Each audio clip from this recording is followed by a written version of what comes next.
चलाया था तो राम राज आ गया है दिल्ली में। ये भाई साहब ये ड्रामेबाजी नौटंकी है। वो तो कह रहे मैं दोबारा आऊंगा मुख्यमंत्री पद पे। जब इतना त्याग और तपस्या के तुम मूर्ति हो तो तुमने 45 करोड़ रुपए लगाए क्यों? नमस्कार, मैं आर.के. जायसवाल और आप देख रहे हैं जनमत की पुकार। मौजूद हूँ कुहाट वार्ड के निगम पार्षद ऑफिस में और स्वयं बैठे हैं आज निगम पार्षद अजय रविहंस जी। रविहंस जी, कैसे कर पा रहे हैं कामकाज आजकल? नमस्कार जायसवाल जी, जैसे कि मैंने आपको अपनी फ़ोन कॉल की डिटेल बताई, सवेरे 7:31 से लगातार 2 मिनट, 3 मिनट, 5 मिनट के अंतराल पे फ़ोन मेरा अटेंड कर रहा हूँ और लोगों की जो समस्याएं हैं उनसे रूबरू हो रहा हूँ, उनको समस्याओं का निदान। किस तरह की समस्याएं आपके वार्ड में ज़्यादातर है? ज़्यादातर समस्याएं हमारे यहाँ तो बेसिक जो समस्या है वो गाय भैंसों को लेकर बहुत ज़्यादा समस्या है। पीछे एल ब्लॉक में एक्शन हुआ था तो आर्य समाज मंदिर एल ब्लॉक के साथ हमने गायों का वहाँ पर सारा निरास्तरण कराया, उनको रिक्वेस्ट करी, उन्होंने वो गाय हटवाई, कुछ हमने गाय उठवाई। हमारे के ब्लॉक में बड़ी दिक्कत है। आज मैं के ब्लॉक रोहित कुंज मार्केट पहले गया, वहाँ लाइटें बंद थी और कम्युनिटी सेंटर के बाहर जल बोर्ड का जो सीवर है वो पूरा जाम था, तो उसकी हमने कंप्लेंट करी।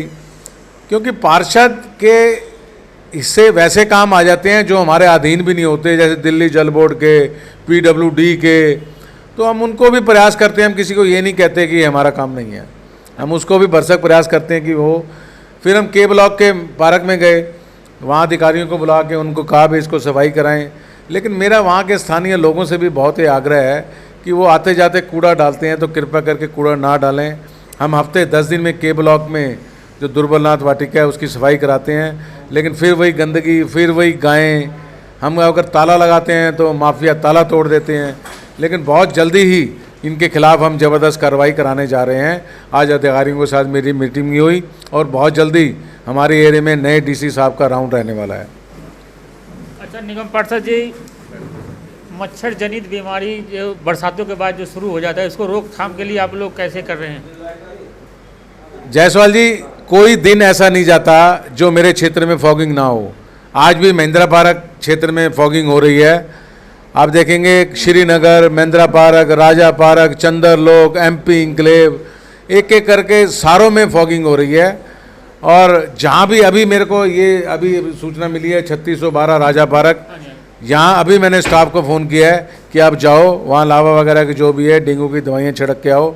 हमारे पास जहाँ से भी कुछ भी अगर वो शिकायत आती है तो तुरंत एक्शन से उस पर कार्रवाई होती है। अच्छा निगम पार्षद जी, एक राजनीतिक सवाल आपसे पूछ रहा हूँ। जिस तरीके से मुख्यमंत्री आतिशी कार्यभार संभालती है अपने ऑफिस में जाकर और एक कुर्सी खाली छोड़ देती है और दूसरी कुर्सी मंगवा कर बैठती है, कहते प्रभु श्री राम जी का खनाव रखकर जिस तरीके से भरत जी ने चलाया था तो राम राज आ गया है दिल्ली में। बहुत ही हास्यास्पद विषय है ये जो आपने सवाल किया है। ये अपनी तुलना राम और भरत से कर रहे हैं। अरे तुम कुछ शर्म करो कुछ। तुम्हारे को कोर्ट ने ये नहीं कह दिया कि तुम बरी हो गए हो आरोप से, तुम्हारे को सिर्फ जमानत दी है। तुम्हारे को ये नहीं कहा तुम बरी हो गए हो। और कोर्ट ने ये कहा है कि जो भी आरोप आपके ऊपर लगाए गए हैं वो निराधार नहीं है। क्योंकि श्रीमान केजरीवाल जी ने ये अपील करी थी कि ये इसको निरस्त किया जाए कि मेरे खिलाफ जो भी अपराध हैं वो निरस्त किए जाएं, वो बेबुनियाद हैं। कोर्ट ने कहा नहीं, ये बेबुनियाद आरोप नहीं है, ये निराधार आरोप नहीं है। उनको जमानत ही तो दी है। अब जैसा कि हमारे प्रदेश अध्यक्ष श्रीमान वीरेंद्र सचदेवा जी ने कहा, अब ये नौटंकी इनकी चालू हो जाएगी। जो इन्होंने 45 करोड़ रुपए का घर जिसमें swimming pool, Italian marble, Italian पत्थर, वो अब ये सादे से घर में रहेंगे। फिर वो एक वैगन-आर पकड़ लेंगे। त्याग दे रहे हैं सारी सरकारी सुविधाएं, ऐसे सामान वगैरह। ये भाई साहब ये ड्रामेबाजी नौटंकी है। वो तो कह रहे मैं दोबारा आऊँगा मुख्यमंत्री पद पे। जब इतना त्याग और तपस्या के तुम मूर्ति हो तो तुमने 45 करोड़ रुपए लगाए क्यों घर पे? जब तुम कहते सादा जीवन में जीऊँगा, मैं सिक्योरिटी नहीं लूँगा, मैं वाईफाई को दिल्ली को फ्री कर दूँगा, मैं इतने पुल बनवा दूँगा, मैं इतने कॉलेज बनवा दूँगा, मैं इतने स्कूल बनवा दूँगा। आज आप देख रहे हैं जर्जर हालत है इस रोड की। 15 मिनट की बारिश में दिल्ली आधी जलमग्न हो जाती है, लोगों का निकलना दुर्भर हो जाता है। तो शर्म आनी चाहिए इनको। हम ये नहीं कहते फिर ये मत दो, कोई भी गवर्नमेंट आ जाए तो उसके लिए मुश्किल है, लेकिन आप जो जो जो मूलभूत सुविधाएं हैं दिल्ली शहर को आप पेरिस बनाना के दावा के साथ आप सत्ता में आए थे, तो आपको शर्म आनी चाहिए। आज दिल्ली को आपने कहा था हम झीलों का शहर बना देंगे, वाकई इन्होंने झीलों का शहर बना दिया। जगह जगह खड्डे हैं, जगह जगह पानी लॉगिंग है, जगह जगह भरे हुए हैं, शिविरों की हालत ठीक नहीं है, आगे वाटर लॉगिंग ठीक नहीं है, तो इनको शर्म आनी चाहिए। क्या लगता है अगले जो विधानसभा चुनाव होने हैं तो उसमें रवि हंस जी का नाम है नहीं है? ये तो जनता डिसाइड करेगी जी, मैं अपने मुख से मैं नहीं कहूँगा। आपका कोहाट से तो आप निगम पार्षद हो, अगर शकरपुर की बात किया जाए, त्रिनगर की बात किया तो वहाँ पे आपका जान पहचान कुछ है? भाई मेरी पैदाइश त्रिनगर की है, मेरा ऑफिस त्रिनगर का है, शकरपुर क्षेत्रवासियों के साथ मेरा अच्छा संबंध है, रहा है, अब भी अच्छा संबंध है, लेकिन पार्टी जिसको टिकट देगी हम उसके पीछे चलेंगे। आप राजनीति में हैं? मैं 1993 में युवा मोर्चा का डिस्ट्रिक्ट का वाइस प्रेसिडेंट था। 1993 में पोलिंग एजेंट बन गया था किशनलाल शर्मा जी का जब इलेक्शन था।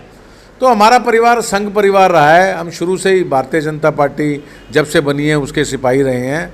तो अपनी मैं मुँह मुट्ठू नहीं बनना चाहता, लेकिन पार्टी मुझे मौका देगी तो मैं शहर स्वीकार करूंगा, लेकिन किसी और को भी मौका देगी तो उसके ऊपर भारतीय जनता पार्टी का झंडा लेके हम उसके पीछे चलेंगे।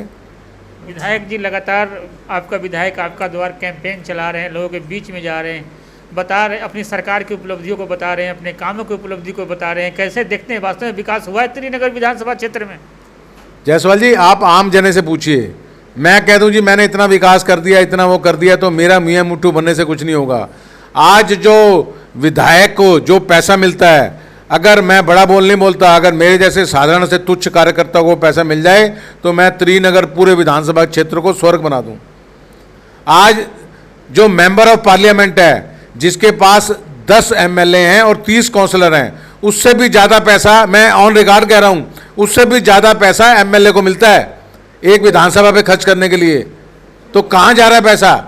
मैंने पीछे दिखाया पीडब्ल्यूडी की फुटपाथों की हालत मैंने दिखाई, सौंदर्यकरण के नाम पे जो इन्होंने एक वो बक्से से बना दिए हैं, वहाँ पर पूरा एनक्रोचमेंट हो रहा है, वहाँ साइकिलों की दुकानें खुल रही हैं, वहाँ पूरा गंद फेंका जा रहा है। क्या है ये? कहाँ गया वो पैसा सौंदर्यकरण का?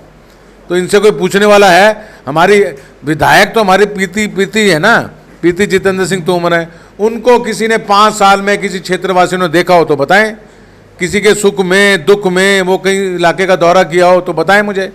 जो काम होने चाहिए वो काम बिल्कुल नहीं हुए हैं, जितना काम होना चाहिए उससे 10% काम हुआ है। पिछली बार आपकी यहाँ से तिलकराम गुप्ता जी को चुनाव लड़ाया गया था, तो कहाँ चूक हो गई थी? या इनका जनाधार नहीं था? नहीं, ऐसा नहीं कह सकते कि जनाधार नहीं था। एक समय में देखो इनकी लोकप्रियता तो घट रही है ना, एक समय में ये 28,000 से जीते थे, फिर ये 12,000 पे आ गए। क्यों आ गए? उनसे पूछिए ना कि आप 28,000 वोटों से जीत रहे थे तो आप 12,000 सीटों पे 12,000 वोटों पे क्यों आ गए? कहीं ना कहीं कमी है ना तुम लोगों में। ऐसा नहीं है कि चूक रुक रही, पब्लिक का डिसीजन है वो मान्य है, लेकिन इस बार जनता मूड बना चुकी है कि उन्होंने इस निकम्मी भ्रष्ट सरकार को हटाना है और भारतीय जनता पार्टी की स्वच्छ डबल इंजन की सरकार को लाना है। ये जनता प्रण ले चुकी है। तो जनता प्रण ले चुकी है ऐसा कह रहे निगम पार्षद अजय रवि हंस जी। मिलते हैं किसी और खबरों के साथ। नमस्कार। अगर आपने हमारा अभी तक चैनल सब्सक्राइब नहीं किया है तो कृपया चैनल सब्सक्राइब कर लें, लाइक करें, शेयर करें, कमेंट करें। तो मिलते हैं फिर किसी और खबरों के साथ। नमस्कार।